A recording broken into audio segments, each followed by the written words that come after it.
पराली समस्या से छुटकारा पाने में लगेंगे 4-5 साल। पंजाब प्रदूषण नियंत्रण बोर्ड (पीपीसीबी) के एक वरिष्ठ अधिकारी ने कहा कि फसल विविधीकरण पराली जलाने की समस्या का दीर्घकालिक समाधान नहीं है। इस समस्या से पूरी तरह छुटकारा पाने में अभी 4 से 5 साल का समय लगेगा। पंजाब और हरियाणा में पराली जलाने की समस्या से निपटने के लिए केंद्र और विशेषज्ञों द्वारा प्रस्तावित कई पहलों में फसल विविधीकरण भी शामिल है। फसल विविधीकरण से तात्पर्य नई फसलों या फसल प्रणालियों से कृषि उपज को जोड़ने से है। इससे कार्बन का संचय एवं मृदा की उर्वरा शक्ति बनी रहती है। दिल्ली स्थित क्लाइमेट ट्रेड्स संस्था द्वारा चंडीगढ़ में आयोजित एक कार्यशाला में पीपीसीबी के सदस्य सचिव करुणेश गर्ग ने कहा, पराली जलाने के मामलों की संख्या से उसके प्रभाव का आकलन करना सही तरीका नहीं है।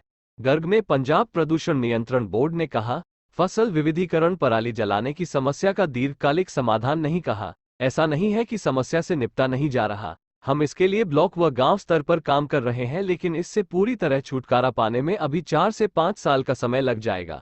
गर्ग ने कहा, फसल विविधीकरण पराली जलाने की समस्या का दीर्घकालिक समाधान नहीं है, क्योंकि ऐसा नहीं है कि अन्य फसलों द्वारा बायोमास का उत्पादन नहीं होगा।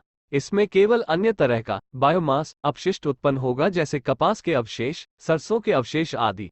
उन्होंने कहा, पराली जलाने से जुड़ी समस्या बनी रहेगी, इसलिए हमें इन सीटू और ट दोनों को ध्यान में रखते हुए कोई समाधान खोजना होगा। इनके संयोजन से ही फायदा हो सकता है।